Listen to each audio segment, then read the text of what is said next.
আসসালামু আলাইকুম সবাইকে। রমজানের শুভেচ্ছা সবাইকে। আশা করছি প্রত্যেকে অনেক ভালো আছো, সুস্থ এবং সুন্দর আছো। তো সবাই একটু দ্রুত জয়েন হয়ে যাও। চট্টগ্রাম বিশ্ববিদ্যালয় বলা শিক্ষাবর্ষ কত 26-27, হ্যাঁ, তোমাদের প্রথম ক্লাস আজকেই। তো এখন যারা প্রস্তুতি নিচ্ছে তারা মূলত হচ্ছে সেকেন্ড টাইমার। তো হচ্ছে তোমাদেরকে এখন থেকে ক্লাস শুরু করার অর্থ হচ্ছে যেন হচ্ছে তোমরা বসে না থাকো, তোমাদের প্র্যাকটিস জিনিসটা যেন থাকে, এবং ওইটার উপর ভিত্তি করে হচ্ছে আমাদের ক্লাসগুলো শুরু হয়ে যাচ্ছে। এবং আজকে থেকে মূলত আমাদের মিশনটা শুরু। আর পেইড বেস হচ্ছে 25 তারিখ থেকে তোমাদের ক্লাসগুলো শুরু হবে।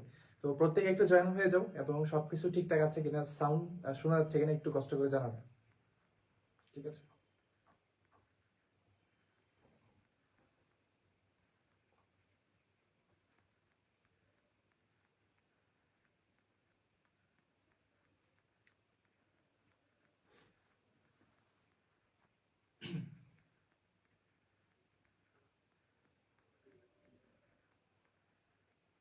আসসালামু আলাইকুম সবাইকে।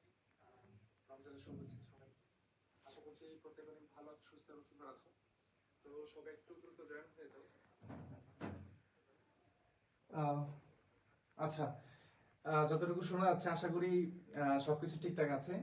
আমরা শুরু করতে পারি। আজকে তোমাদের ফ্রি ক্লাস, প্রথম ফ্রি ক্লাস, এবং এই ক্লাসের মধ্যে আমরা অনেক কিছু পড়াবো, তোমাদের কোশ্চেন গুলো পড়াবো ঠিকঠাক মতো।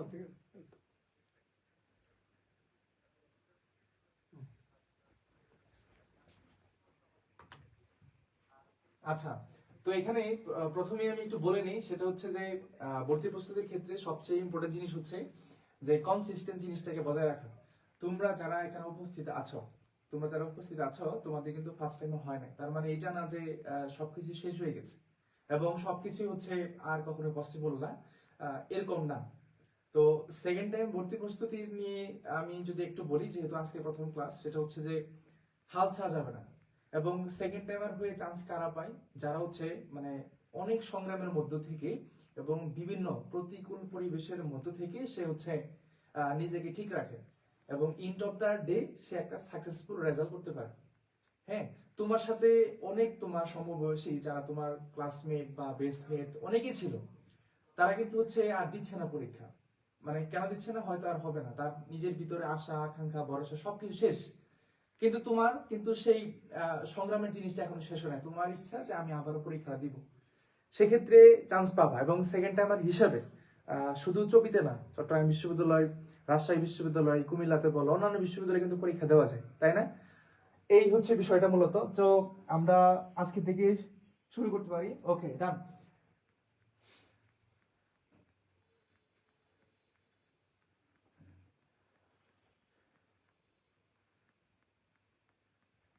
একজন বলছে সাউন্ড বোঝা যাচ্ছে না, এই মাইক্রোফোন।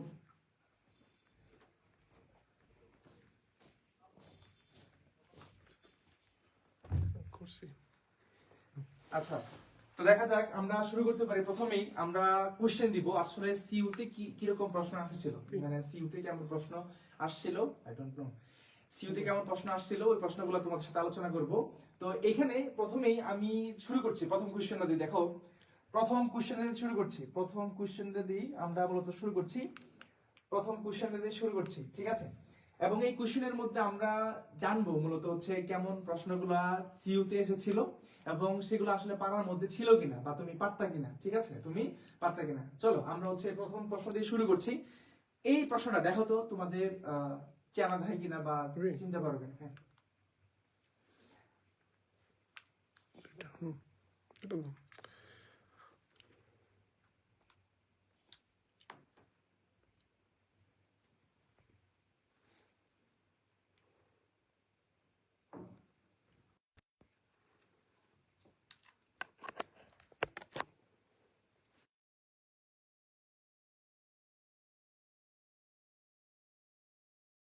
আচ্ছা, এখন দেখো ঠিক আছে কিনা।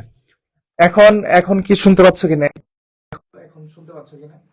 ঠিক আছে, অনেকদিন পর আসা হয়েছে, মূলত হচ্ছে কানেকশনে একটু ঝামেলা হতে পারে।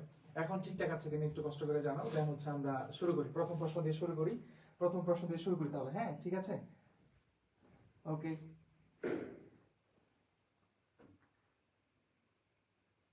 Okay fine. তোমার ফ্রেন্ড সার্কেল যদি কেউ থেকে থাকে হচ্ছে যে তাদেরকে মেনশন করতে পারো, যেন সবাই মিলে ক্লাসটা আমরা করতে পারি।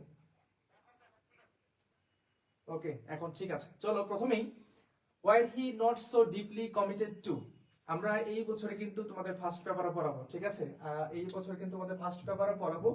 তো আমাদের মূল কথায় আসি, সেটা হচ্ছে দুইটা পার্ট। ইংলিশের ক্ষেত্রে যদি তুমি ভর্তি পরীক্ষায় অংশগ্রহণ করো, ইংলিশের ক্ষেত্রে দুইটা পার্ট আছে। এখানে আমাদের ফার্স্ট পেপারটা অবশ্যই পড়া লাগবে, ঠিক আছে?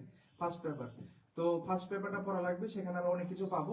এন্ড দেন হচ্ছে কি সেকেন্ড পেপার, এন্ড হচ্ছে সেকেন্ড পেপার, যেটাকে আমরা গ্রামার বলে থাকি, ঠিক আছে? আর একটা জিনিস হচ্ছে, সেটা হচ্ছে কি প্যাসেজ, বিভিন্ন যে প্যাসেজটা, ওই প্যাসেজটা হচ্ছে আমরা হচ্ছে ফার্স্ট পেপারের মধ্যেই পাবো। এবং প্যাসেজের পাশাপাশি হচ্ছে লিটারেচার, এই লিটারেচার পয়েন্টটা হচ্ছে আমরা এই যে টেক্সট বুকেই পাবো, ঠিক আছে? এই টেক্সট বুক বা ফার্স্ট পেপার বইটাতে আমরা পাবো। এখানে মূলত টেক্সট বুকের কথাটাই বলা হচ্ছে। এখন একটু খেয়াল করো, ইংলিশ নিয়ে অনেকেরই ঝামেলা, ইংলিশ নিয়ে অনেকেরই সমস্যা হয়, ইংলিশটা পারাটা খুবই ডিফিকাল্ট আমাদের কাছে মনে হয়। কিন্তু তুমি যদি এখন থেকে সেকেন্ড টাইম যদি ভর্তি প্রস্তুতি নিচ্ছ, তোমার হাতে কিন্তু অনেক সময়, হিউজ সময়। এখন এই হিউজ সময়কে তোমাকে একটা মানে খুব ভালো করে কাজে লাগাতে হবে, আদারওয়াইজ আবারও আনসাকসেসফুল হবে। সেক্ষেত্রে ভোকাবুলারির উপর সবচেয়ে বেশি জোর দিতে হবে। যেমন এটা গ্রামার থেকে আসছিল, সিইউতে আসছিল previous year question, were he not so deeply committed to. এখন দেখো কমিটেডের পরে অ্যাপ্রোপ্রিয়েট প্রিপোজিশন কি বসে? টু বসে। তুমি যখন পড়তে যাও প্রত্যেকটা বাক্য একটু বুঝে বুঝে পড়বা, ওইখানে আরো কিছু কি আছে এই জিনিসটা জানার চেষ্টা করবা। প্রথমেই দেখো হি ড্যাশ, এইখানে মূলত যেখান থেকে পরীক্ষা প্রশ্ন আসে সেটা হচ্ছে কন্ডিশনাল সেন্টেন্স। এটা কি ভাইয়া? সেটা হচ্ছে কন্ডিশনাল সেন্টেন্স। এখন কন্ডিশনাল সেন্টেন্স থেকে পরীক্ষায় আমাদের আসছিল এবং এটা আসে, মানে সকল বিশ্ববিদ্যালয় ভর্তি পরীক্ষা এটা আসে। এই ক্ষেত্রে তুমি কোনটা আনসার করবে? প্রথম কথা আমার শুনো, প্রথম কথা হচ্ছে তোমাকে আমি এইখানে নিয়ে যাবো। এইখানে যে ব্যাখ্যা দেখতে পাচ্ছ,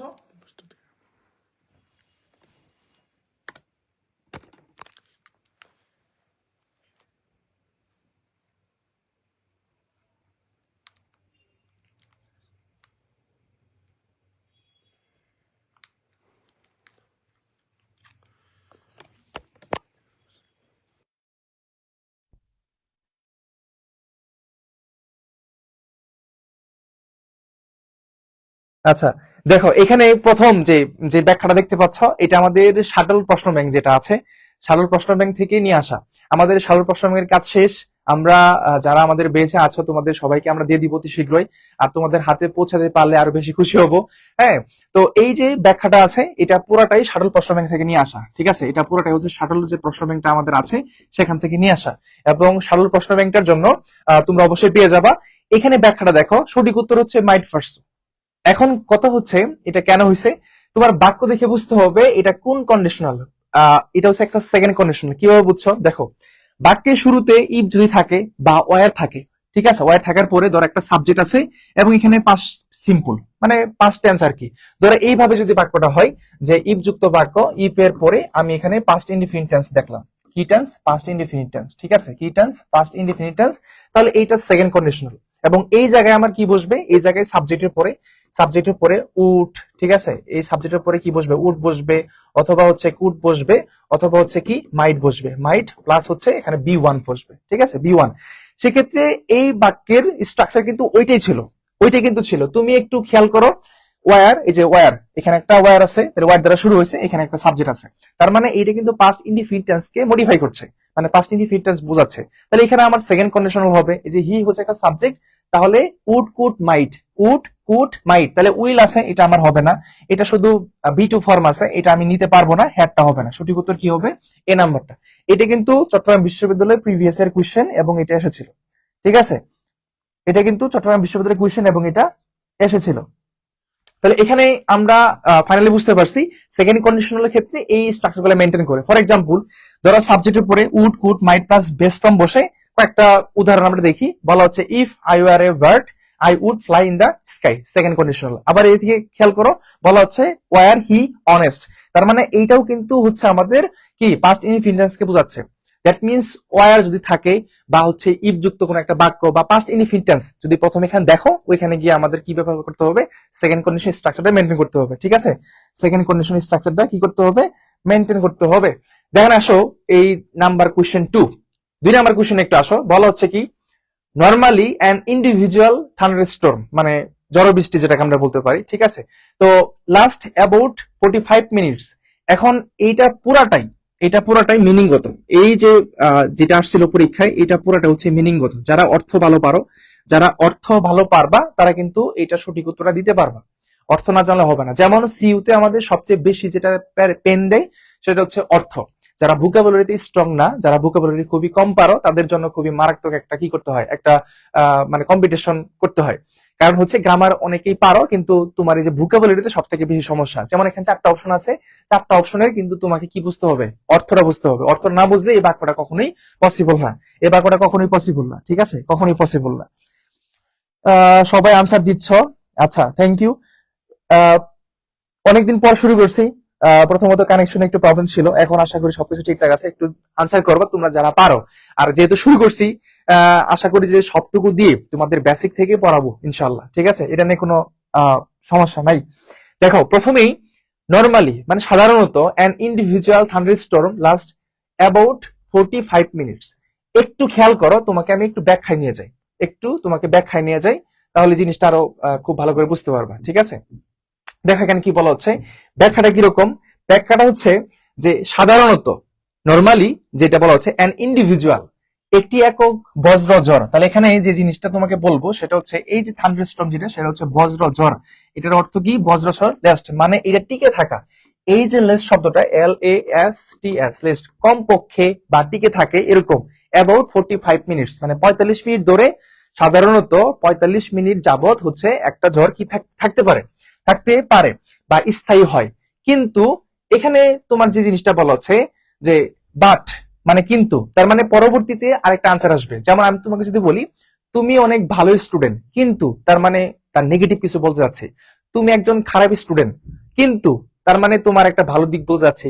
তার মানে বাট, এই যে এখানে এই যে ইউজ করা বুঝতে হবে যে বাট জিনিসটা যেটা এখানে যা বলবে তার বিপরীত কথা এখানে আসবে। কিন্তু আন্ডার সার্টেন কন্ডিশন, বিশেষ পরিস্থিতিতে, আন্ডার সার্টেন কন্ডিশনস, বিশেষ পরিস্থিতিতে, এভাবে করে ভেঙে ভেঙে কিন্তু আমাদের ফার্স্ট পেপারটা পড়ানো হবে, বুঝছো। দ্য স্টর্ম, ঝড়টি মে মানে হতে পারে, সম্ভাবনা যেটা, মে ড্যাশ, এন্ড ওয়েন নাকি মডারেট নাকি পারসিস্ট নাকি হচ্ছে ডিসপার্স, কোনটা হবে, may dash becoming ever more severe for as long as 4 hours. জিনিসটা কি, জিনিসটা হচ্ছে বিশেষ পরিস্থিতিতে জ্বরটি দীর্ঘস্থায়ী হতে পারে। কি হতে পারে, দীর্ঘস্থায়ী হতে পারে এবং 4 ঘন্টা পর্যন্ত চলতে পারে, ঠিক আছে, চলতে পারে, যা সময়ের সাথে সাথে আরো ভয়াবহ আকার ধারণ করতে পারে। এখন জিনিসটা হচ্ছে এই যে পারসিস্ট কথাটা আছে, মানে চলতে থাকা বা স্থায়ী হওয়া, চলতে থাকা বা স্থায়ী হওয়া।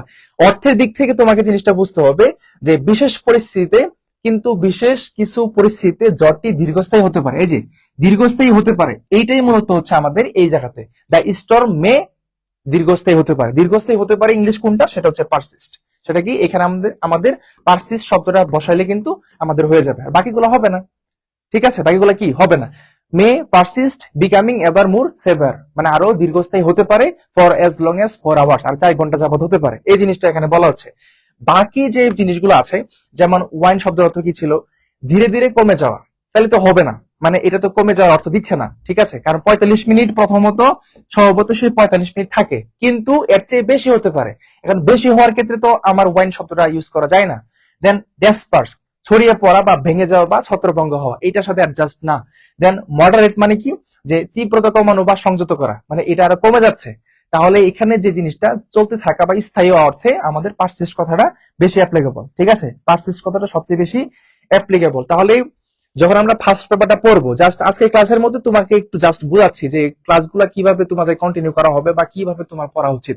প্রত্যেকটা বাক্য তুমি যেন অর্থ সহকারে পড়বা, এই 4টা শব্দের অর্থ তুমি বুঝতে পারলা, ঠিক আছে, তার মানে তুমি এই বিষয়ে আরো বেশি দক্ষ হয়ে উঠবা, কেমন। তাহলে এখানে সঠিক উত্তর হিসেবে কি পাচ্ছি, সেটা হচ্ছে পারসিস্ট। কেন, স্থায়ী হওয়া অর্থে আমাদের এই পারসিস্ট শব্দটা নিতে হবে। দেন ওয়াইনও হবে না, কারণ হ্রাস পাওয়া কমে যাওয়া, সেটা হবে না। মডারেটও হবে না, এন্ড ডিসপার্স মানে ছত্রভঙ্গ হওয়া, সেটা হবে না। সঠিক উত্তর কোনটা, এই যে পারসিস্ট শব্দটা, ঠিক আছে। আশা করি সবাই 100% ক্লিয়ার হয়েছে, 100% ক্লিয়ার হয়েছে। চলো আমরা আরেকটা কোশ্চেনে যাই, সেটা হচ্ছে কি, উই লস্ট কনফিডেন্স মানে আমরা, উইল মানে লস্ট হারিয়েছি, কনফিডেন্স মানে কি, একটা কি তাদের আস্থা, কনফিডেন্স মানে আস্থা, ইন হিম তার প্রতি, বিকজ, এখন একটু বোঝাই, আমরা লস্ট কনফিডেন্স ইন হিম, আমরা তার প্রতি আস্থা হারিয়েছি, তার প্রতি আস্থা হারিয়েছি, বিকজ কারণ, কারণটা কি, কারণ হি নেভার সে কখনোই ড্যাশ, এখানে কি হবে, এখানে কি হবে, dash the grandiose promises he had made, মানে এটা বলা হচ্ছে যে আমরা তার উপর বিশ্বাস হারিয়েছি বিকজ, কারণ সে যে কথাগুলো দিয়েছিল সেগুলো বাস্তবায়ন করতে পারে নাই। মানে এই যে প্রমিসেস হি হ্যাড মেড, যে কথাগুলো তাদের আমাকে দিয়েছিল বা তৈরি করেছিল সেগুলো কি বাস্তবায়ন করতে পারে নাই। এখন বাস্তবায়ন করা অর্থে আমার এখানে কি বসাবে বলো, সেটা হচ্ছে ফরগট অ্যাবাউট, নাকি রিলিজড অন, নাকি হচ্ছে ট্রাইড অফ, নাকি হচ্ছে ডেলিভার্ড অন। এখানে কোনটা সঠিক উত্তর হবে একটু কষ্ট করে বলো, এখানে সঠিক উত্তর হিসেবে আমরা কোনটা দিতে পারি, এখানে সঠিক উত্তর হিসেবে আমরা কোনটা দিতে পারি একটু কষ্ট করে বলো।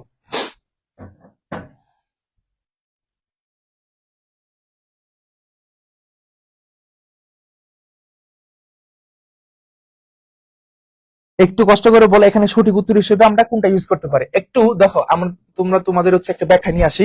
এখানে যে জিনিসটা বলা হচ্ছে যে হচ্ছে ডেলিভার অন, এটা একটা প্রমিস, মানে প্রতিশ্রুতি বাস্তবায়ন করা, প্রতিশ্রুতি বাস্তবায়ন করা বা কথা রাখার কাজ করা। বাক্যের অর্থটা আসছে আমরা তার উপর আস্থা হারিয়েছি কারণ সে তার করা বড় বড় প্রতিশ্রুতিগুলো কখনোই বাস্তবায়ন করেনি। হি নেভার ডেলিভার্ড, হ্যাঁ সে কখনোই সেটা কি করেনি, বাস্তবায়ন করেনি। ঠিক আছে, যে কথাগুলো সে দিয়েছিল, যে বড় বড় আকাঙ্ক্ষাগুলা বা যে কথাগুলো বলেছিল সেটা কি বাস্তবায়ন করেনি, সেক্ষেত্রে আমরা এখানে ডেলিভার্ড অনটা ইউজ করতে পারবো।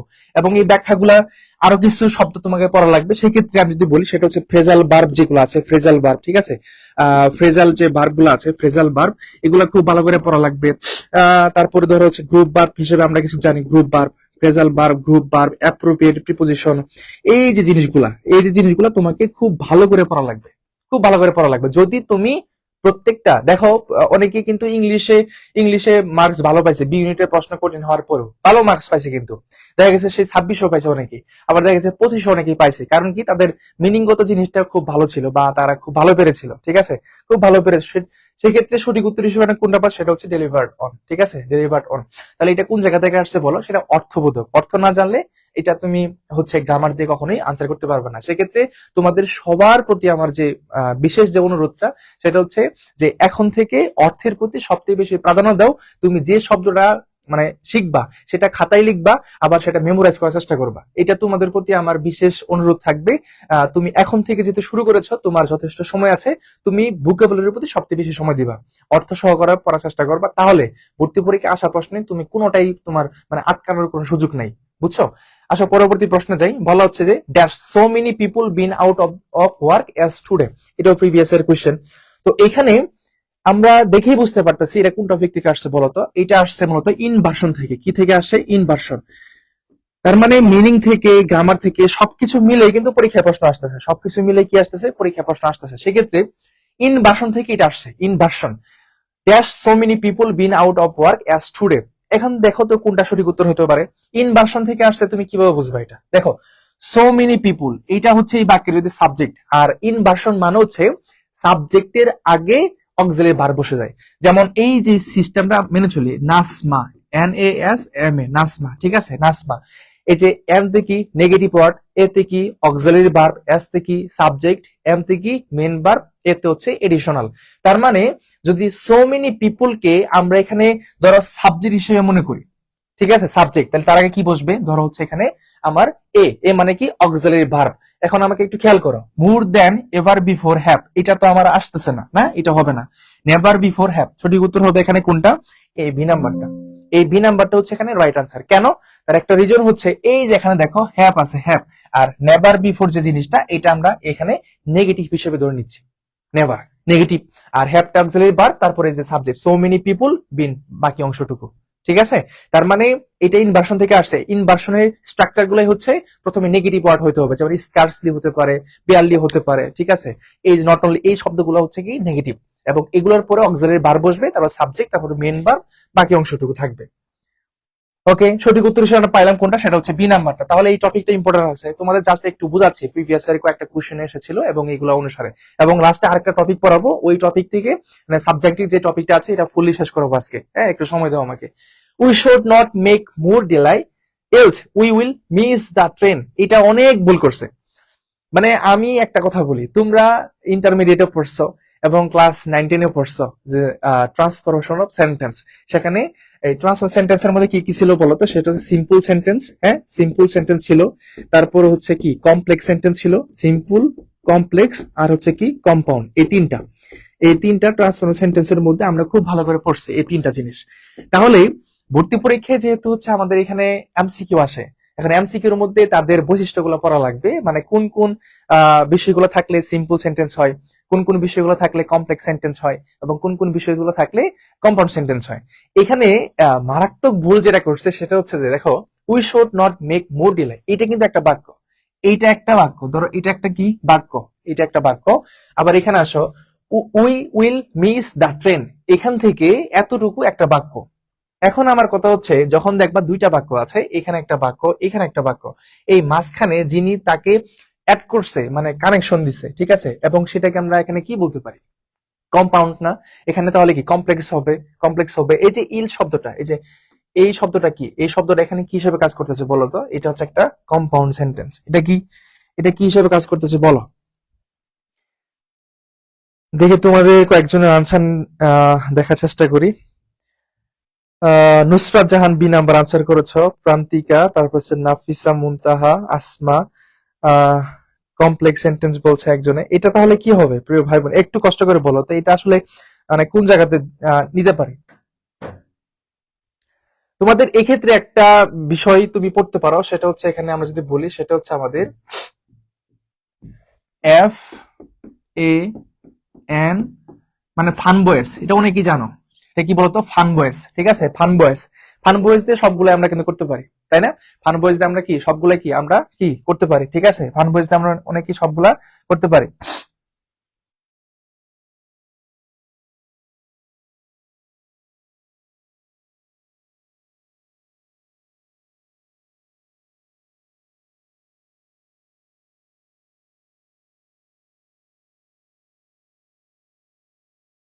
ওকে, ঠিক আছে। তাহলে এখানে তোমাদের উদ্দেশ্যে যেটা বলবো সেটা হচ্ছে, সিম্পল সেন্টেন্সের যে স্ট্রাকচার গুলো আছে সেগুলো খুব ভালো করে পড়া লাগবে, সিম্পল সেন্টেন্সের। তারপর হচ্ছে এখানে কমপ্লেক্স সেন্টেন্স, সিম্পল, তারপর হচ্ছে এখানে কমপ্লেক্স, তারপর হচ্ছে এখানে কি কম্পাউন্ড, সিম্পল, কমপ্লেক্স, তারপরে কি কম্পাউন্ড। এই তিনটার যেহেতু এখানে লিখিত নাই, যেহেতু এখানে কি নাই, লিখিত নাই, সেক্ষেত্রে তোমরা যে কাজটা করবা সেটা হচ্ছে প্রত্যেকের যে বৈশিষ্ট্যগুলো আছে এগুলো খুব ভালো করে পড়া লাগবে, মানে কোন কোন বিষয়টা থাকলে, যেমন হচ্ছে এন থাকলে কি হয়, অর থাকলে কোনটা হয় কম্পাউন্ড হিসেবে ধরি, নট থাকলে আমরা কম্পাউন্ড হিসেবে ধরি, ঠিক না, বাট থাকলে আমরা কম্পাউন্ড হিসেবে ধরি, আবার দো, অল দো, ইনস্পাইট অফ, ডেসপাইট, হ্যাঁ এই যে বিষয়গুলো আছে এগুলো থাকলে আমরা কি কোন বাক্য হিসেবে ধরি, এই জিনিসগুলো কিন্তু তোমাদের খুব ভালো করে পড়া লাগবে। এবং এটা গ্রামারের একটা অন্যতম অংশ, একটা গ্রামারের অন্যতম অংশ, এই জিনিসটা খুব ভালো করে পড়বা। ভাইয়া ভোকাবুলারি কোত্থেকে পড়বো একটু বলেন? ভোকাবুলারির জন্য তোমরা তোমরা যে কোনো বই পড়তে পারো, মাস্টার বইটা আছে পড়তে পারো, প্রিভিয়াস এর যতগুলো প্রশ্ন আছে, পাশাপাশি দেখবা যে সিরিয়াল মেনটেন করে অনেকগুলো দেওয়া আছে, ওইগুলা খুব ভালো করে পড়বা, ওইগুলা খুব ভালো করে পড়বা, তাহলে হয়ে যাবে, ঠিক আছে, তাহলে হয়ে যাবে ইনশাআল্লাহ। ওকে, চলো আমরা এখানে নাম্বার 6 যাই।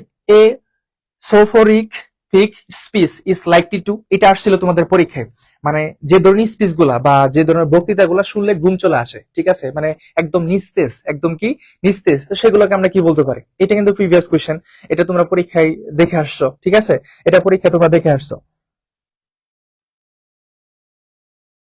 দেখো এখানে কি বলা হচ্ছে, a soporific speech is likely to dash, তাহলে এখানে এই যে এইটার মানে কি, এইটা আমরা নিতে পারি ওয়ান ওয়ার্ড সাবস্টিটিউশন থেকে।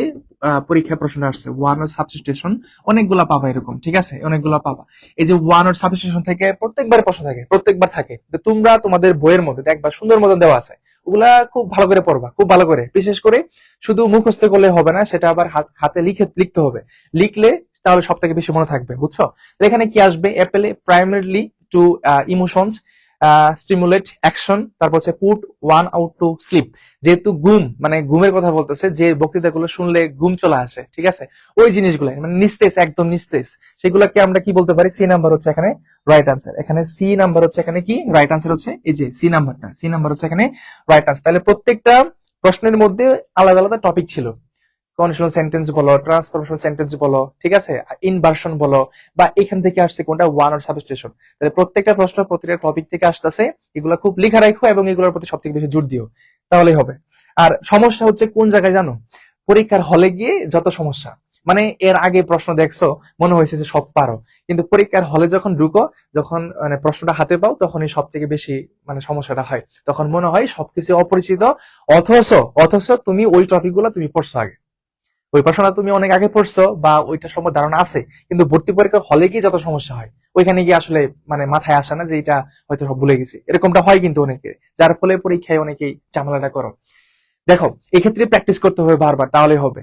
when we want to mean a government by the rich class, মানে ধনিক শ্রেণী, যেটাকে আমরা বলতে পারি ধনতন্ত্র, হ্যাঁ ধনতন্ত্র বা হচ্ছে ধনিক শ্রেণী যেটা আমরা বলতে পারি, সেটা we use the term, তাহলে এটাও কিন্তু একটা ওয়ান ওয়ার্ড সাবস্টিটিউশন, মানে এক কথায় প্রকাশ আমরা বলতে পারি যে আমরা যারা ধনিক শ্রেণী বা হচ্ছে অ্যারিস্টোক্রেসি বলতে পারি, ঠিক আছে, প্লুটোক্রেসি বলতে পারি। কোন ক্ষেত্রে ইউজ করব? দেখো, ক্রিপ্টোক্রেসি এটা কি, মানে গোপন সাম্রাজ্য বা এরকম মানে রাজত্ব বলা হয় এটা, আবার অবলিক্রেসি বলা হচ্ছে, আবার প্লুটোক্রেসি আর অ্যারিস্টোক্রেসি, এখানে সঠিক উত্তর হিসেবে কোনটা নিব বলো? নার্ভাস সবারই কাজ করে, এটা সবারই নার্ভাসনেস কাজ করে, 1 ঘন্টা পরীক্ষার মধ্যে অনেকে হিসাব নিকাশের মধ্যে ঝামেলা হয়ে যায়, এটা সবারই হয়। বাট তোমাকে এখন থেকে ওই যে ওই ধরনের, যেহেতু একবার তুমি সেটা ফেস করছো, ভর্তি পরীক্ষার হলে গিয়ে যে ধরনের সমস্যাগুলো হয় সেটা তো ফেস করছো একবার, যেন নেক্সট টাইম এটা না হয়, এটা খেয়াল করবা, তাহলে হবে। যেমন তোমাদের অনুপ্রেরণা কারা বলতো? যারা সেকেন্ড টাইমের হয়ে এখানে ভালো পজিশন করছে, তারা তোমাদের একটা অনুপ্রেরণা জায়গা, কিন্তু তারা কিন্তু সেকেন্ড টাইমের অনেক ভালো করছে, ফার্স্ট হয়েছে একজন, সেকেন্ডও হয়েছে, ডি ইউনিটে দুইজনেই সেকেন্ড টাইমার ছিল। তো তোমরা মানে তাদের উত্তরসূরি, সো তোমরা এবার দেখাবা যে তোমরাও পারো, ঠিক আছে। এখানে সঠিক উত্তর হিসেবে কি আসবে বলো? এটা হচ্ছে আমাদের কোনটা আসবে, তাহলে সঠিক উত্তর হিসেবে কোনটা আসবে? সবাই আনসার সি নাম্বারটা, ইয়েস, প্লুটোক্রেসি, ধনিক শ্রেণী যেটা আমরা বলতে পারি, দন্ততন্ত্র যেটা বলতে পারি, সেটা হচ্ছে এখানে প্লুটোক্রেসি, ঠিক আছে। ওকে। আর এখানে একজন বলছে অ্যারিস্টোক্রেসি কি? অ্যারিস্টোক্রেসি জিনিসটা হচ্ছে যে অভিজাততন্ত্র, মানে অনেক হাই, যেটা এক্সপেন্সিভ যেটা থাকে, অভিজাততন্ত্র যেটা, সেটাকে আমরা বলতে পারি যে অ্যারিস্টোক্রেসি, ঠিক আছে। তাহলে সঠিক উত্তর, এখানে সঠিক উত্তর কি আসবে? প্লুটোক্রেসি আসবে, এটাও এক কথায় প্রকাশ। দেখো, এই প্রশ্নটা দিছে, মানে এটা কে কে ভুল করছিল একটু বলো তো, এই প্রশ্নটা কে কি ভুল করছো? পার্টস অফ স্পিচ থেকে প্রশ্ন আসছে, এটা পার্টস অফ স্পিচ থেকে আসছে, ধরতে পারছো এটা কোন জায়গা থেকে আসছে? এটা আসছে পার্টস অফ স্পিচ থেকে। তো তোমাদের আমি এটা গতবারও বলছিলাম যে পার্টস অফ স্পিচ থেকে যদি পরীক্ষায় প্রশ্ন আসে, দেখবা ভার্ব থেকে বা প্রনাউন থেকে, অ্যাডজেক্টিভ থেকে, ল্যাটিন অ্যাডজেক্টিভ থেকে, নয়তো বা হাইফেনেটেড অ্যাডজেক্টিভ যেটা আমরা বলি, অথবা যে কনজাংশন যেটা, এখানে প্রোভাইডেড কথাটা আছে, কি আছে বলতো? প্রোভাইডেড বলা হচ্ছে আই শ্যাল হেল্প ইউ। দেখো, এখানে একটা ক্লজ, দেখো এখানে একটা কি clause? I shall help you, আমি তোমাকে সাহায্য করব, এটা একটা ক্লজ। আর ক্লজ মানে কি? আমরা প্রত্যেকেই জানি যে ক্লজ মানে কি। ক্লজ মানে হচ্ছে সেখানে একটা সাবজেক্ট থাকে এবং এখানে একটা কি থাকে? ফাইনাইট ভার্ব থাকে। কি থাকে? Subject plus finite verb, that means এটা একটা ক্লজ। এখন আসো, ইউ ওবি ওবি মি, এটাও কিন্তু একটা ক্লজ, এইটাও একটা কি? ক্লজ। তাহলে এখানে এই যে সাবজেক্ট আছে, এই যে একটা ভার্ব আছে, এটা একটা ক্লজ। তাহলে দুইটা ক্লজ যখন মানে পাশাপাশি যুক্ত হয়ে মাঝখানে যিনি যুক্ত করবেন তাকে আমি কি বলবো? কনজাংশন। তাই কি বলবো বলতো? কনজাংশন। এখন এটাকে আমরা কি বলতে পারি তাহলে? কনজাংশনে কেমন হয়? কনজাংশনটা কেমন হয়? কনজাংশনটা হয় মূলত হচ্ছে কনজাংশনের পরে একটা ক্লজ বসে। কি বসে বলতো? ক্লজ বসে, এটা মাথায় রেখো, এটা মাথায় রাখো, কনজাংশনের পরে কি বসে? ক্লজ বসবে। দুইটা পার্থক্য এখানে আছে। প্রিপোজিশন কখন হবে তাহলে? আমাদের এটা তো প্রিপোজিশন হতে পারে, হ্যাঁ। প্রিপোজিশন কখন হয়? প্রিপোজিশন কখন হয়? কখন প্রিপোজিশন হয় বলতো? যখন প্রিপোজিশনের পরে নাউন বা প্রনাউন থাকে। যখন দেখবা যে হচ্ছে এখানে একটা নাউন আছে অথবা প্রনাউন আছে, এর আগের অংশটুকু আন্ডারলাইন করা আছে, এটা কি হবে? কোন পার্টস অফ স্পিচ? তাহলে এটা হবে প্রিপোজিশন। কিন্তু যখন তুমি দেখবা যে এখানে একটা ক্লজ আছে, সরাসরি কি আছে? একটা ক্লজ। ক্লজ মানে কি? সাবজেক্ট প্লাস ভার্ব, তখন এই পয়েন্টটাকে বলবা হচ্ছে কনজাংশন। তাহলে প্রিপোজিশনের পরে নাউন বা প্রনাউন বসে, আর কনজাংশনের পরে একটা পুরো একটা ক্লজই বসে, বা একটা সাবজেক্ট অথবা একটা একটা কি বসতে পারে? ভার্ব বসে, ঠিক আছে। এই হচ্ছে মূলত দুইটার মধ্যে পার্থক্য। তাহলে কনজাংশন কখন হয়? আবারও বলছি, কনজাংশন কখন হয়? যখন কনজাংশনের পরে একটা ক্লজ বসবে। ক্লজ মানে কি? সাবজেক্ট ফাইনাইট ভার্ব, বোঝা গেল? আর যদি প্রিপোজিশন বলি, যেমন আমরা আরেকটা কথা বলতে পারি, এই যে এই কথাটা বিফোর, এই যে বিফোর, হ্যাঁ, অথবা কি আফটার, বিফোর অথবা কি আফটার, এই দুইটাই তোমার কনজাংশন হতে পারে। এই দুইটাই আমার কি? কনজাংশন হতে পারে, আবার হচ্ছে প্রিপোজিশন হতে পারে, মানে দুইটাই হতে পারে। কনজাংশনে ইউজ করতে পারবা অথবা প্রিপোজিশন ইউজ করতে পারবা। যখন বিফোরের পরে, যখন বিফোরের পরে একটা নাউন বা প্রনাউন থাকবে, তখন এই বিফোরটা হচ্ছে একটা প্রিপোজিশন। আর যখন এই বিফোরের পরে একটা ক্লজ দেখবা, কি দেখবা? একটা ক্লজ, তখন সেটা হয়ে যাবে একটা কনজাংশন। মনে রাখো এই জিনিসটা। তো পরীক্ষা এটা আসছে। আসা পরবর্তীতে এই দেখো, যেটাকে আমরা বলতে পারি পিন পয়েন্ট এরর। হ্যাঁ, পিন পয়েন্ট এরর থেকে প্রশ্ন থাকে।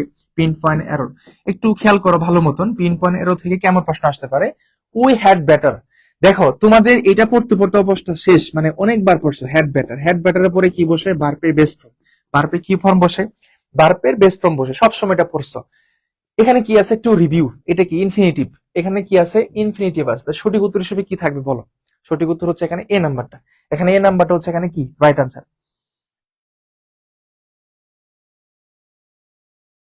হ্যাঁ, এখন দেখো তোমাদেরকে একদম মানে কসম করে বলতেছি, আমার কথাটা বিশ্বাস করতে হবে, কসম করে বলতেছি, সত্যি কথা একদম, যে সেকেন্ড টাইমে অনেক স্টুডেন্ট ভালো রেজাল্ট করছে এবং ল নিয়ে পড়াশোনা করতেছে। সেটা একমাত্র কারণ হচ্ছে নিজের ভিতর জেদ থাকতে হবে। ভাই তোমাকে অনেকে অনেক কথা বলবে, সত্যি কথা বলতেছে, এটা এটা একদম রিয়েলিটি। রিয়েলিটি চেক দিবা তোমার নিজে নিজে, দেখবা আমার কথাগুলো মিলে কিনা।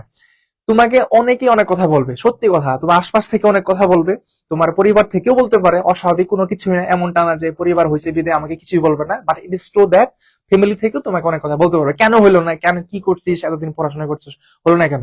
বাট তোমাকে নিজের ভিতরে একটা জেদ তৈরি করতে হবে যে আই এম দ্য ম্যান, যে আমি একটা কিছু করে দেখাবো এবং আমার ভিতরে সেই ক্যাপাবিলিটিটুকু আছে।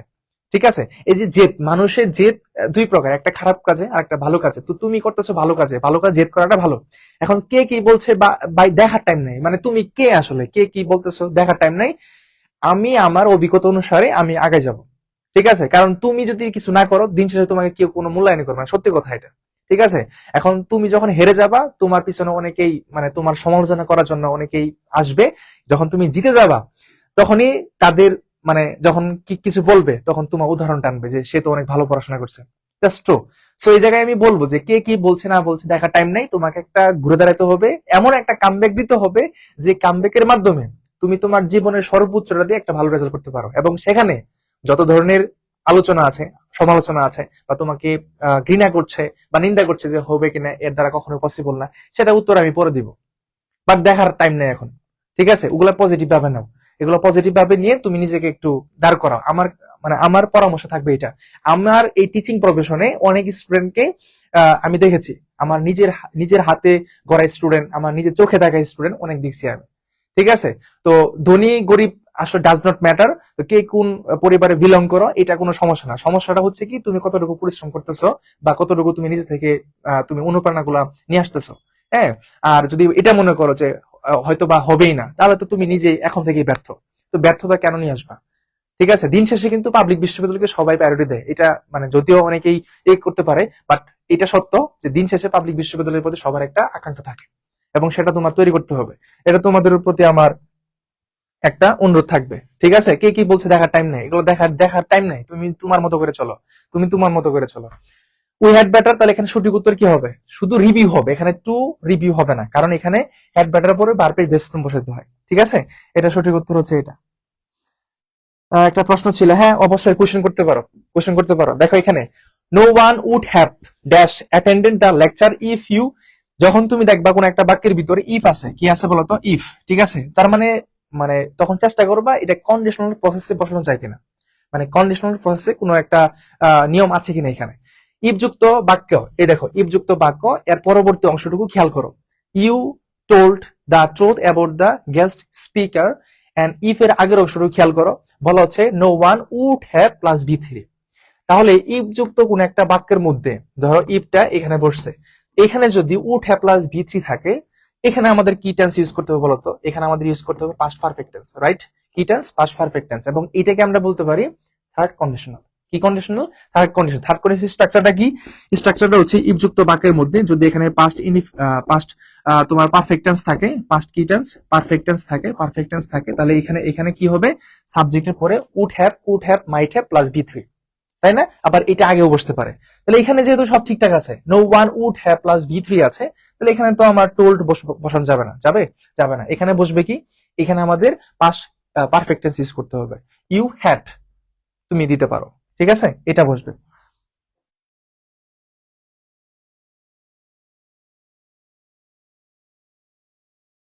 বি নাম্বারটা রাইট আনসার। হ্যাঁ, এটাই হচ্ছে এখানে আমাদের ভুল অংশটুকু, এখানেও পাস্ট পারফেক্ট স্ট্রাকচারটা মেইনটেইন করতে হবে। ঠিক আছে, তারপর আসো number 10 A. Number 10 is no host and no guest দেখো এইটা কিন্তু তোমাদের সাবজেক্ট ভার্ব এগ্রিমেন্ট আছে না, তোমাদের সাবজেক্ট ভার্ব এগ্রিমেন্ট এই টপিকটা সম্পর্কে তোমরা অনেকবার পড়ছো, সাবজেক্ট ভার্ব এগ্রিমেন্ট। দেখো সাবজেক্ট ভার্ব এগ্রিমেন্ট। এবং তোমাদের সবার উদ্দেশ্যে আমার আরেকটা কথা থাকবে, যেহেতু সময় অনেক, বিশ্ববিদ্যালয় ভর্তি পরীক্ষা মানে 26 সাথে সেশনে ভর্তি পরীক্ষা হবে হয়তো ডিসেম্বরের দিকে, ডিসেম্বর বা নভেম্বর বা পরবর্তী বছরের জানুয়ারি, মানে ধরে নিচ্ছি সর্বোচ্চ যদি হয় জানুয়ারি এরকম টাইমে হতে পারে, বা নভেম্বর ডিসেম্বর হয়ে যাবে। এখন কি মাস চলতেছে? ফেব্রুয়ারি। ধরো এটা শেষই হয়ে গেছে, তো মার্চ থেকে তুমি কাউন্ট করো, জুন মাসে এইচএসসি 26 বেসের পরীক্ষা। এখন তুমি তো সেকেন্ড টাইমার, তোমাকে এখন থেকে পড়া লাগবে। তুমি যদি ধরো হচ্ছে তোমরা ইন্টার ফার্স্ট ইয়ার সেকেন্ড একটা বছর করে পড়ছো, ক্লাস 9-10 একটা বছর করে পড়ছো, ঠিক না? অ্যাডমিশনের জন্য যদি তুমি 6টা মাস সময় হাতে পাও, 7টা মাস সময় যদি হাতে পাও, এবং তুমি যদি কনসিস্টেন্ট অনুযায়ী প্রত্যেক দিনের পড়াটা প্রত্যেক শেষ করতে পারো, আমাকে বলো তো তোমার ভালো রেজাল্টটা আটকাবে কে? কে আটকাবে? কেউ আটকাতে পারবে না। তবে নিজের মনের ভিতর জোরটা নিয়ে আসতে হবে, ঠিক আছে? তাহলেই পারবা, তাহলেই পারবা। সিনিয়রের জন্য লাগবে অবশ্যই ফার্স্ট পেপার পড়াবো, সকল ইউনিটের জন্য ফার্স্ট পেপার পড়াবো। তাহলে দেখো নো, এখানে নো যখন থাকবে, তখন কি বলা হচ্ছে নো, যখন নো থাকবে, no host and no guest, N যুক্ত বাক্য, কি যুক্ত বাক্য? এন যুক্ত বাক্য। এখানে no plus noun, no plus কি? নাউন। আবার এখানেও আমাদের নো প্লাস নাউন, ঠিক আছে? No plus noun. এই যে দেখো no host and no guest, তাহলে কি নো প্লাস নাউন না? এটা নাউন, গেস্টও কি এখানে কি নাউন। তাহলে যদি নো নো থাকে এবং এন দ্বারা যুক্ত হয়, তাহলে ওইখানে বারটা অবশ্যই সিঙ্গুলার হবে। কি হবে? সিঙ্গুলার হবে, ঠিক আছে? সিঙ্গুলার।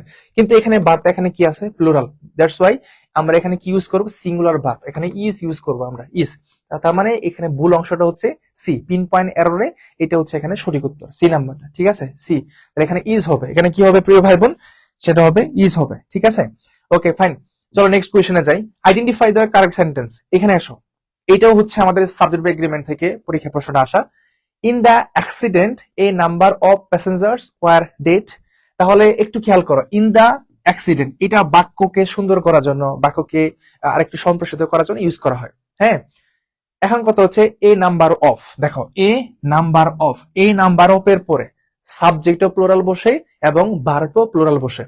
তুমি এটা শিখছো অবশ্যই, জানো এ নাম্বার অফ এর পরে সাবজেক্টটাও কি বসে? প্লুরাল বসে, এবং হচ্ছে ভার্বটাও কি বসে? প্লুরাল বসে। তাহলে এখানে একটু খেয়াল করো, এই যে সাবজেক্টটা প্লুরাল আছে, ভার্বটাও কি আছে? প্লুরাল আছে। তার মানে বাক্যটা সঠিক। আমাকে এখানে কি বলছে? Identify the correct sentence. তার মানে সঠিক উত্তর আমার এটাই। এখন বাকিগুলা কেন বলেছে, ভুলগুলো একটু সংশোধন করি বা বোঝানোর চেষ্টা করি এখানে কেন বলেছে।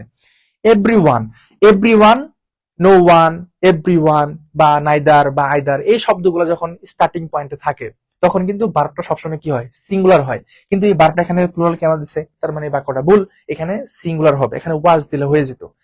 The interviewer asked A number of questions. দেখো এ নাম্বার অফ, তাহলে এ নাম্বার অফ এর পরে আমার কি বসে? যে নাউনটা আসে সেটা সবসময় প্লুরাল হয়। এই যে কোয়েশ্চেনস, এটা একটা নাউন, তাহলে এখানে কোয়েশ্চেন হবে নাকি কোয়েশ্চেনস হবে? এখানে অ্যাড যুক্ত হবে, এখানে কি যুক্ত হবে? অ্যাড যুক্ত হবে। দ্যাটস ওয়াই এটা ভুল উত্তর, মানে ভুল বাক্য এটা। ইচ অফ দা ভয়েস, দেখো each of the, either of the, neither of the, আমরা এগুলা পড়েছি। এবং এগুলোর পরে আমাদের এই যে এখানে নাউনটা প্লুরাল থাকে কিন্তু ভার্বটা কি থাকে? সিঙ্গুলার, কিন্তু এখানে প্লুরাল দিচ্ছে, তার মানে এটা ভুল। সঠিক উত্তর হচ্ছে আমাদের, সঠিক উত্তর এই যে এ নাম্বারটা, এ নাম্বারটা, ঠিক আছে? সঠিক উত্তর হচ্ছে এই নাম্বারটা। তাহলে এইভাবে করে পড়বা, মানে প্রত্যেকটা বাক্য, প্রত্যেকটা টপিক বিষয় করে এইভাবে পড়বা, দেখবা যে তোমাদের অনেকটা ইজি লাগতেছে। হ্যাঁ, আসো নাম্বার 12 এ। Hydrophobia is the fear of, যেহেতু বি ইউনিটের প্রশ্ন একটু এরকমই হতে পারে, অর্থবোধক। হাইড্রোফোবিয়া মানে কি বলো? এটা হচ্ছে একটা মানে জল ভয়, মানে জল দেখে যে ভয় পায় বা এরকম ভয় পায় আর কি, ওই জিনিসটা জলের সাথে রিলেটেড। হাইড্রোফোবিয়া জিনিসটা হচ্ছে কার সাথে রিলেটেড? সেটা হচ্ছে জলের সাথে রিলেটেড। হ্যাঁ, ওয়াটার সাথে রিলেটেড। তাহলে এখানে স্নেকস, ওয়াটার, ডার্কনেস মানে যেটা অন্ধকার বলি, আর হাইড্রোজেন বম্বস। তাহলে এখানে সঠিক উত্তর কোনটা? সেটা হচ্ছে ওয়াটার। সঠিক উত্তর হচ্ছে এখানে ওয়াটার। নাকি আমাদেরটা থাকা টেক্সট বুক যেটা আছে, টেক্সট বুক যেটা আছে তোমরা হচ্ছে এইবার যে প্রশ্নটা করছে আমাদের বি ইউনিটে, এটা কিন্তু নতুন যে বইটা আছে সেটা অনুযায়ী করছে। হ্যাঁ, সেটা অনুযায়ী করছে। আমরা কিন্তু এই বছরে ফার্স্ট পেপারটা পড়াবো, এবং ফার্স্ট পেপার পড়াইতে গিয়ে তোমরা অনেক কিছু শিখবা। কিভাবে শিখবা? তোমাদের মেমোরাইজিং পার্ট গুলো ওইখান থেকে শেখা হয়ে যাবে, গ্রামার ওইখান থেকে শেখা হয়ে যাবে, লিটারেচার গুলো ওইখান থেকে শেখা হয়ে যাবে। কারণ ফার্স্ট পেপারে যে প্যাসেজ গুলো আছে ওই প্যাসেজের মধ্যে অনেক গ্রামার আছে, অনেক গ্রামার, খুবই সুন্দর। যখন আমরা পড়াবো, স্টার্টিং করবো, তখন বুঝতে পারবা জিনিসটা, ঠিক আছে? দেখবা যে তোমরা নিজেরা অনেক ভালো পারতেছো, অনেক ভালো পারবা। আচ্ছা, এখন আসো ইভানকা স্পিক্স, এই প্রশ্নটা আমি পড়াইছিলাম, হুবহু আসছিল। ইভানকা স্পিক্স ইংলিশ ফ্লুয়েন্টলি, মানে এখানে আমাদের এটা অর্থ হচ্ছে যে ইভানকা স্পিক্স মানে কথা বলে ইংলিশ ফ্লুয়েন্টলি, মানে খুব খুব ভালো করে স্পষ্ট ভাবে বা মানে শেখার মতো বা হচ্ছে বোঝার মতো খুব ভালো বলতে পারে English. Dash she knows French, সে আবার কি ফ্রেঞ্চও জানে, মানে ফ্রেঞ্চের ভাষাটাও সে জানে। তাহলে এখানে কি হবে, হাউএভার তো যাই হোক বোঝায়, একটা বাক্য স্টার্টিং পয়েন্টে থাকে হাউএভার, কিন্তু বাক্য তো এটা মানে আমার শেষ হয় নাই, হ্যাঁ মাঝখানে মোরিভার নাকি বাট, বাট মানে তো বুঝতে পারে কিন্তু সেটা নেগেটিভ, যা বলবে তার এখানে মাঝখানে বাট থাকলে তার বিপরীত কথা বলে, বিকজ মানে কারণ, এখানে কারণে কোনো কিছু নাই। তাহলে এখানে সঠিক উত্তর কি হবে, সেটা হচ্ছে এখানে মরিবা, সেটা হচ্ছে এই মরি। এছাড়াও এটার অর্থ হচ্ছে এছাড়াও, এটার অর্থ হচ্ছে কি এছাড়াও, মানে বলতেছে Ivanka speaks English fluently, Ivanka ইংলিশে অনেক স্মুথলি কথা বলতে পারে, এছাড়াও শি নোস ফ্রেঞ্চ, সে ফ্রেঞ্চও জানে, এই জিনিসটা ঠিক আছে। ওকে, আচ্ছা 14 number question, watch out. Watch out মানে কি, এরকম বোঝাচ্ছে যে ওয়াচ দেখার বাইরে, এরকম ওয়াচ আউট মানে কি, watch out in plan English means, দেখো কিছু ফরেন ফ্রেজ আছে, ঠিক আছে, কিছু কি আছে ফরেন ফ্রেজ আছে, কিছু ফরেন ফ্রেজ আছে বা ল্যাটিন ফ্রেজ বলতে পারো, হ্যাঁ, বা কিছু ল্যাটিন ফ্রেজ আছে, কিছু ল্যাটিন কি আছে ফ্রেজ, এই ফ্রেজ গুলো খুবই ইম্পর্টেন্ট, প্রত্যেক বছরে বি ইউনিটে থাকে বা অন্যান্য ইউনিটেও থাকে, এগুলো মেমোরাইজিং পার্ট। তো এগুলা ওই জায়গা থেকে আসছে, ওয়াচ আউট। ওয়াচ আউটটা কি, বি কেয়ারফুল নাকি ইগনোর নাকি ক্যালোস নাকি বি বোল্ড, এখানে কোনটা সঠিক উত্তর? হ্যাঁ, সঠিক উত্তর আমরা যেটা পাচ্ছি 14 নম্বর সঠিক উত্তর, সেটা হচ্ছে কি সতর্কতা। সেটা কি বলতো, সতর্কতা, সেটা হচ্ছে বি কেয়ারফুল। হ্যাঁ, ওয়াচ আউট এরকম না যে আশপাশে কোনো কিছু বোঝাচ্ছে ওয়াচ আউট, হ্যাঁ দেখার বাইরে, এরকম না, প্রত্যেকটা যদি ওয়ার্ড দেখা আউট মানে বাইরে, এরকম না কখনোই। এটা সামগ্রিকভাবে একটা ওয়ার্ড হয়ে অর্থ ধারণ করছে, সেটা হচ্ছে কি বি কেয়ারফুল। এটা কি অর্থ ধারণ করছে, সেটা হচ্ছে বি কেয়ারফুল, সেটা হচ্ছে কি বি কেয়ারফুল, বি কেয়ারফুল, ঠিক আছে, বি কেয়ারফুল হচ্ছে এখানে রাইট আনসার। আচ্ছা, আশা করছি এই 15টা কোশ্চেন আমাকে একটু কষ্ট করে বলো, একটু কষ্ট করে বলো যে তোমরা এই 15টা কোশ্চেন খুব ভালো করে বুঝতে পারছো কিনা। দেখো রমজান মাস, তো আমরা তোমাদেরকে জাস্ট স্টার্ট করছি আজকে, মূলত খুব অল্প সংখ্যক প্রশ্ন দিয়ে। তোমাদের কাছে পরামর্শ আমি একটু বলে দিই, সেটা হচ্ছে ইংলিশে যদি ভালো করতে চাও, যদি ইংলিশে ভালো করতে চাও, তোমাকে ভোকাবুলারির উপর সবচেয়ে বেশি জোর দিতে হবে, সবচেয়ে, এই যে ভোকাবুলারির উপর সবচেয়ে বেশি জোর দিতে হবে, বুঝছো? এখন এই ভোকাবুলারির মধ্যে যে স্যানোনিম গুলা আছে, স্যানোনিম, হ্যাঁ এই স্যানোনিম গুলা বা হচ্ছে অ্যান্টোনিম, তো তুমি যে বই পড়ো, মাস্টার বই পড়ো বা সহজ পড়ো বা যে কোনো বই পড়ো, ওই বইয়ের মধ্যে দেখবা যে হচ্ছে অনেকগুলো শব্দ এখানে দেওয়া আছে, হ্যাঁ অনেকগুলো শব্দ দেওয়া আছে। ধরো একটা মেন শব্দ, তুমি যে কাজটা করবা এখানে একটা মেন ওয়ার্ডটা লিখবা, আমি যেভাবে শিখতাম আর কি। ধরো মেন ওয়ার্ড, ধরো মেন ওয়ার্ডটা আমি এখানে লিখছি, আমি মেন ওয়ার্ডটা লিখছি এখানে, ঠিক আছে। তো মেন ওয়ার্ডের ক্ষেত্রে ধরো আমি এখানে যদি বলি যে অ্যাভোর, প্রথমে এই শব্দগুলো থাকে অ্যাভোর, অ্যাভোর। এখন এটা মেন ওয়ার্ড, এটার স্যানোনিম, এটার কমপক্ষে 2টা থেকে 3টা স্যানোনিম তুমি শিখবা। তো 3টা স্যানোনিম তুমি এখানে দুইটা, একটা এই যে দুইটা এখানে স্যানোনিম দুইটা লিখলা, আবার এই জায়গাতে দুইটা কি লিখলা, অ্যান্টোনিম লিখলা, ঠিক আছে। মেন ওয়ার্ড, মেন ওয়ার্ডের পরে তুমি বাংলা অর্থটা ব্র্যাকেট দিয়ে এখানে লিখে রাখবা, বাংলা অর্থটা কি আছে, তারপরে দুইটা স্যানোনিম দুইটা অ্যান্টোনিম। বুঝছো জিনিসটা? ভর্তি পরীক্ষায় তোমার এইটা না না আসুক, তোমাকে পরীক্ষায় এখানে স্যানোনিম যে দুইটা ওয়ার্ড মানে শব্দ লিখছো, বলতে পারে এটার অ্যান্টোনিম কি, তখন আমি এই যেটাকে ফিল আপ করবো, ঠিক আছে। তো তুমি এভাবে করে শিখবা। স্যানোনিম অ্যান্টোনিম শেখার দুর্দান্ত টেকনিক হচ্ছে এটাই যে আহ, একটা বিষয় লিখতে হবে, আবার ওইটার বাংলা অর্থ সহ তুমি মেমোরাইজ করবা। তো বইয়ের ভিতরে তুমি শিখতেছো, শেখার পরে তুমি নিজে নিজে খাতায় লিখবা, তোমাকে লিখতে হবে, শুধু বইয়ের মধ্যে আবদ্ধ থাকলে হবে না, তোমার খাতাতেও সেই জিনিসটা থাকতে হবে। এবং আমি আমার সময় আমি এভাবে পড়েছি, এবং যারা চান্স পায় যে ভালো রেজাল্ট করে, প্রত্যেকের কাছে শুনবা তারা এইভাবে করে পড়ে, হ্যাঁ এভাবে করে পড়ে। ভোকাবুলারির ক্ষেত্রে তুমি শিখার পাশাপাশি অবশ্যই লিখতে হবে, মেন ওয়ার্ডটা লিখবা, তারপরে এটার দুইটা স্যানোনিম দুইটা অ্যান্টোনিম তুমি লিখে রাখবা যে কি হবে। এবং প্রত্যেকদিন ধরো ফার্স্ট ডে, ধরো ডে 1 তুমি একটা টার্গেট রাখবা, ডে 1, ধরো ডে 1-এ তুমি 50টা শব্দ শিখছো, মানে মেন ওয়ার্ড যেটা, ধরো ডে 1-এ তুমি 50টা ওয়ার্ড তুমি শিখছো, বা 20টা ওয়ার্ড শিখছো বা 30টাও শিখছো, এটা তোমার উপর ডিপেন্ড তুমি কতটুকু শিখতে নিতে পারো। 50টা শব্দ শেখার অর্থ কি জানো? 50টা মানে কি, এখানে আরো কয়টা, এখানে দুইটা এখানে দুইটা, 4টা, তার মানে আরো অনেক বেশি না?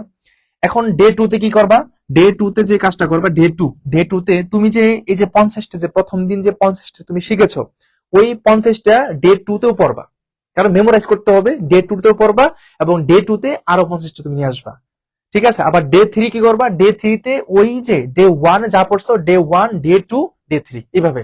তার মানে তোমার জিনিসটা প্রসেসটা খুবই সহজ। ডে 1-এ ধরো ডে 1, ডে 1-এ তুমি 1 থেকে 20টা শব্দ শিখছো, কথা বুঝলা? আবার ডে 2 তে আসো। ডে 2 তে তুমি যে কাজটা করবা 1 থেকে 40 যাবে। 1 থেকে কত? 40। তার মানে ডে 2 তে কিন্তু ডে 1 এ তুমি যা শিখছো ওইটা এখানে যুক্ত আছে। মানে ওইটা শিখবা, ওটা আবার মেমোরাইজ করবা, আবার হচ্ছে একটু রিভিশন দিবা আর কি, ঠিক আছে? আবার ধরো ডে 3 তে তুমি এটা খাতার মধ্যে লিখবা। ডে 3 তে 1 থেকে আবার 60 পর্যন্ত।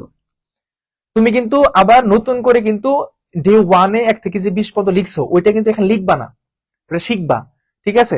খাতার মধ্যে যে আবার 1 থেকে 60 পর্যন্ত লিখতে হবে জিনিসটা ওরকম না, ওটা 1 থেকে 20 পর্যন্ত এই ডে 2 তে এসে শিখবা, মানে প্র্যাকটিস করবা, ঠিক আছে? এটা লেখা লাগবে না, এখন লিখবা পরবর্তী 20টা, এভাবে করে, তাহলে হয়ে যাবে।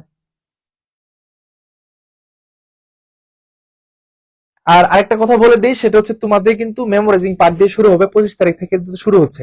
আর 25 তারিখ থেকে শুরু হওয়ার সময় তোমাদের মেমোরাইজিং দিয়ে শুরু হবে, এবং তোমাদের আমরা একটা রুটিন করে দিব। আগে মেমোরাইজিং এর কিছু পরীক্ষা নিব, তোমাদেরকে বাসায় পড়তে বলবো। তারপর মেমোরাইজিং এর উপরে 50 মার্কসের অথবা 100 মার্কসের পরীক্ষা নিব প্রত্যেকটা টপিকের। যেমন স্পেলিং দিয়ে দিব, স্পেলিং এতগুলা তোমরা বাসায় ভালো মতন পড়বা, ওইটার উপর আমরা পরীক্ষা নিব। তারপরে ধরো 1 আওয়ার সাবস্টেশন আমরা দিয়ে দিব তোমাদেরকে, 100 নম্বরের পরীক্ষা নিব, মানে 100টা প্রশ্ন আমরা দিব, তোমরা পরীক্ষা দিবা, ঠিক আছে? গ্রুপ বার, ফ্রেজাল ভার্ব, তারপর হচ্ছে spelling, one word substitution, synonym, antonym, সবগুলা পাশাপাশি ওই বাংলাগুলাও, মানে মেমোরাইজিং যেগুলো আছে সেগুলো আগে আমরা গুরুত্ব দিব। আমরা তো অবশ্যই সেগুলো পড়াবো, বাট তোমাদের কিছু পরীক্ষা আমরা আগে নিয়ে নিব, ঠিক আছে? এই হচ্ছে বিষয়টা। আচ্ছা, আমাকে একটু একটু কষ্ট করে বলো, যতটুকু সময় ছিলাম ততটুকু সময়ের মধ্যে তোমাদেরকে আজকে প্রথম ক্লাস ছিল, মোটামুটি প্রথমে কানেকশনে একটু ঝামেলা টামেলা ছিল। যাই হোক, প্রথম ক্লাসে শুরু করলাম। কিছু প্রশ্নের উপর ভিত্তি করে তোমাকে কিছু বলার চেষ্টা করছি যে প্রশ্নগুলো কিভাবে আসছিল, এবং সেকেন্ড টাইম যেহেতু জার্নিটা করতেছো, সেকেন্ড টাইম জার্নিতে অনেক কিছুই তোমার বাধা প্রতিবন্ধকতা আসতে পারে, বাট টু বি অনেস্ট যে তোমাকে কিছু একটা করতে হবে। আর এই যে এই জগতে বা এই সোসাইটিতে সবচেয়ে ইম্পর্টেন্ট জিনিস হচ্ছে তুমি যদি কিছু না করো, তোমাকে মূল্যায়নটা কেউ করতে চায় না। এটা বাস্তবতা, এটা এমনটা না যে আবেগের বসে কোনো কিছু করলাম বা শুনলাম জানলাম, এমনটা না।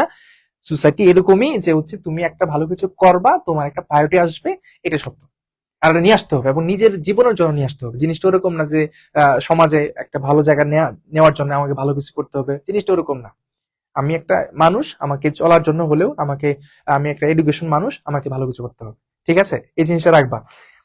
আমাকে একটু কষ্ট করে বলো যে যারা উপস্থিত ছিলা সবকিছুই বুঝতে পারছো কিনা। দিস ইজ ফার্স্ট ক্লাস, অনেকদিন পর 26 সাথে সেশনের এটাই প্রথম এটা শুরু হলো। একটু কষ্ট করে বলো সবকিছু ঠিকঠাক শুনতে পারছো কিনা। কারো কোনো কোয়েশ্চেন থাকলে আমাকে করতে পারো। বা শাটলার ক্লাস নোট কয় তারিখে পেতে পারি? অতি শীঘ্রই, আমাদের কাজ চলমান। আমরা যত তাড়াতাড়ি তোমাদের হাতে তুলে দিব ততই আমরা আরো খুশি থাকবো। আর তোমাদের কাছে একটা রিকোয়েস্ট থাকবে, রিকোয়েস্ট হচ্ছে কোনো ক্লাস মিস করবে না, সেটা ফ্রি ক্লাস হোক, সেটা পেড বেসের ক্লাস হোক, বা যেটাই হোক না কেন, কোনোভাবে মিস করবে না। আমরা চাই সেকেন্ড টাইমার হিসেবে যারা যুক্ত আছো বা যুক্ত হচ্ছ বা যারা ক্লাস করতেছো বা শুরু করতে চাচ্ছ, তোমরা সবাই যেন চান্স পাও, এবং তোমাদের মধ্যে যেন প্রতিযোগিতা হয়, মানে তোমাদের মধ্যে যেন একটা প্রতিযোগিতা হয়, এটা। আর অনেকে তো গুচ্ছে পরীক্ষা দিবে, কিন্তু তোমরা তো সেখানে পরীক্ষা দিচ্ছ না, অনেকে দিবা বা অনেকে দিবা না। এখন এই টাইমটা কি করবা তাহলে? এই টাইমটা তোমাকে পড়তে হবে, মাঝখানে গিফট রাখলে অনেক অনেক কিছু মাথা থেকে ই হয়ে যাবে, ঠিক আছে, রিডিউস হয়ে যাবে। ওকে, আমাদের সাথে কে কে ছিলা একটু দেখি। আমাদের সাথে মোহাম্মদ কাশিফ ছিল, রশিদ ছিল, তারপর হচ্ছে দুর্জয়, ঝুমা। বা এখন থেকে ডেইলি কত আওয়ার্স পড়া লাগবে? আচ্ছা, ডেইলি কত আওয়ার্স পড়া লাগবে? দেখো, এই জিনিসটা হচ্ছে কি যে কত ঘন্টা পড়া লাগবে, এটা সবথেকে ইম্পর্টেন্ট হচ্ছে তোমার টপিক। আমরা যে একটা স্টাডি প্ল্যান তোমাদেরকে দিব, স্টাডি প্ল্যান, এই যে স্টাডি প্ল্যানটা আমি তোমাকে একটু দেখাই। এই যে তোমাদের যে একটা স্টাডি প্ল্যান দিব, এই স্টাডি প্ল্যানটার মধ্যে, এই স্টাডি প্ল্যানটার মধ্যে সুন্দর মতো এইটাই হচ্ছে তোমার দৈনন্দিন জীবনে একটা রুটিন, এই স্টাডি প্ল্যানটা। এটা যে তোমাকে এত উপকার করবে সেটা তুমি হারে টের পাবা যখন তোমার হাতে এটা পৌঁছাবে। এটা প্রায় শেষ প্রান্তে, আমাদের অলরেডি শেষ। আমরা দিয়ে দিব তোমাদেরকে কোশ্চেন ব্যাংকটা সবগুলো একসাথে দিব, তো এই জন্য একটু সময় নিচ্ছি। এইখানে তুমি কি পড়বা, কয় ঘন্টা পড়বা, সব লেখা আছে। তবে আহ, এখানে তুমি যদি সবগুলা ফিল আপ করো, দেখবা তোমার 12 থেকে 14 ঘন্টা পড়াশোনা হয়ে গেছে। আমাদের বেঁচে যে আফসানা ছিল, ফার্স্ট হয়েছে, ওই হচ্ছে একটা কথা বলছে যে সবচেয়ে বেশি কাজে দিছে আমার স্টাডি প্ল্যানটা। স্টাডি প্ল্যানটা হচ্ছে সে এমন ভাবে পড়ছে, মানে কোনো পেজ সে বাদ দেয় নাই। তুমি যতদিন সময়, ধরো হচ্ছে অনেকদিন সময় পাবা, আমার যদি পেজ থাকে 200 পেজ থাকে বা 150 পেজ থাকে, 150 পেজ মানে কি 150 দিন, 150 দিন প্রত্যেক দিন তুমি যদি এটা ফিল আপ করো, এখানে যা আছে সবগুলো যদি ফিল আপ করো, নামাজ পড়া থেকে শুরু করে ইবাদত থেকে শুরু করে সবকিছু যদি ফিল আপ করো, তাহলে দেখবো অটোমেটিক্যালি তোমার দৈনিক থেকে 10 থেকে 12 ঘন্টা তোমার সময় যাচ্ছে পড়াশোনাতে। তবে এখন থেকে কমপক্ষে 3 থেকে 4 ঘন্টা পড়বা। এখন এখন থেকে 3 থেকে 4 ঘন্টা তুমি অবশ্যই পড়বা। আর একটা কথা হচ্ছে যে এখন 10 ঘন্টা পড়ার দরকার নাই, কারণ 10 ঘন্টা পড়ার যে ধৈর্যটা সেটা আহ, থাকবে না। থাকলে ভালো, তবে চেষ্টা করবা 3 থেকে 4 ঘন্টা পড়ার জন্য। রান করা, জাস্ট রান রাখবা, ঠিক আছে? একটু রানিং এর ভিতর রাখবা। এটা হচ্ছে মূলত বিষয়টা।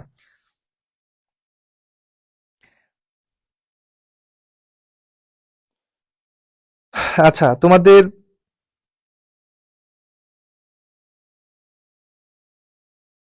হ্যাঁ স্টাডি প্ল্যান এই তো আমরা অতি শীঘ্র তোমাদের দিয়ে দিব। হ্যাঁ, অতি শীঘ্র রুটিন দিয়ে দিন ভাই। হ্যাঁ, রমজানের জন্য কারো, হ্যাঁ ইনশাল্লাহ ইনশাল্লাহ আহ সবকিছু তোমার দিয়ে দিব অতি শীঘ্রই। হুম। তোমাদের হচ্ছে আগে পরীক্ষাগুলো হবে 25 তারিখ থেকে। আমাদের ওরিয়েন্টেশন ক্লাসটা হওয়ার পরে আমরা রুটিন দিয়ে দিব, রুটিন অনুযায়ী তোমাদের পরীক্ষাগুলো তোমরা দিবা, ঠিক আছে? ওকে, আজকে এই পর্যন্ত রাখি তাহলে। আহ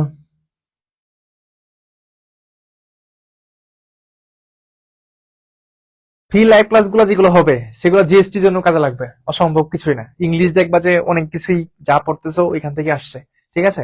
ফ্রি ক্লাসগুলো যেগুলো হবে বা পেড বেজ যে ক্লাসগুলো হবে, যারা গুছিয়ে পরীক্ষা দিবা সেখানের জন্য হয়ে যাবে, অস্বাভাবিক কিছু নাই। ঠিক আছে, প্রথম ক্লাস ছিল জাস্ট ইন্ট্রোডিউস হইলো আজকে ক্লাসের মধ্যে। সবাই ভালো থাকবা, দেখা হচ্ছে পরবর্তী কোনো লাইভ সেশনে। সবাইকে রমজানের মুবারক, রমজানের শুভেচ্ছা। আল্লাহ হাফিজ, আসসালামু আলাইকুম।